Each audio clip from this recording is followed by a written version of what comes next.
Investors now looking to May or June for the first cut. So how could that higher for longer stance from the Fed impact stocks in the year ahead? Yahoo Finance's Josh Schafer is here with the details. Hey, Josh. Yeah, Brad. So when you take a look at the market action yesterday, we obviously saw a risk-off sentiment pretty much market-wide, right? And we saw moves specifically in something like IWM or the Russell 2000 small caps, which have been a popular trade in the March cut euphoria that we had over the last 2 weeks. So investors cutting back bets in the short term.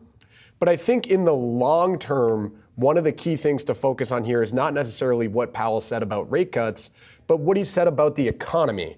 He said, we feel like inflation is coming down, growth has been strong, the labor market is strong, and perhaps most importantly, he said those latter two things, that growth is strong and the labor market is strong, isn't as much of a risk to inflation anymore.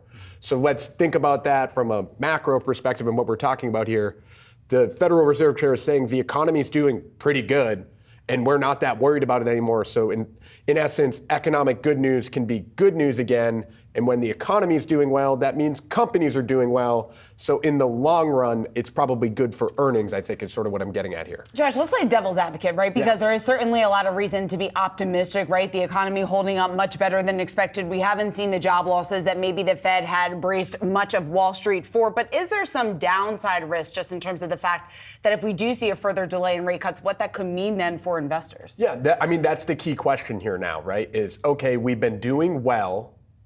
Can we sustain? Yeah. Right? I think a lot of people feel like we're in a good place. When you talk to equity strategists, they've said, the difference between March and May doesn't matter. Ben Snyder over at Goldman Sachs, who I talked to recently about their call on small caps to go up 15% this year, he said, March, May, June, I don't really know how much of a difference it makes. When it makes a difference, Shauna, is sort of the point you're getting at, and this is what former Fed economist Claudia Sahm was worried about when we spoke with her on air the other day, is we have rates at a restrictive level. We are keeping rates at a restrictive level. At what point are we almost more or less gambling with the labor market and waiting for something to break? Because if something does break, then yes, this overall, the economy is doing well thing that's good for stocks, that falls apart if the rates start to take hold. Yeah, exactly. And that's the big question that we've been talking about, right? Just in terms of walking that fine line. They need to be careful not to cut rates too soon. But then on the flip side, like you were just talking about, they don't want to be too restrictive for too long. And then, of course, we could potentially, hopefully not, see something break here in the economy. All right, Josh, great stuff. Thank you.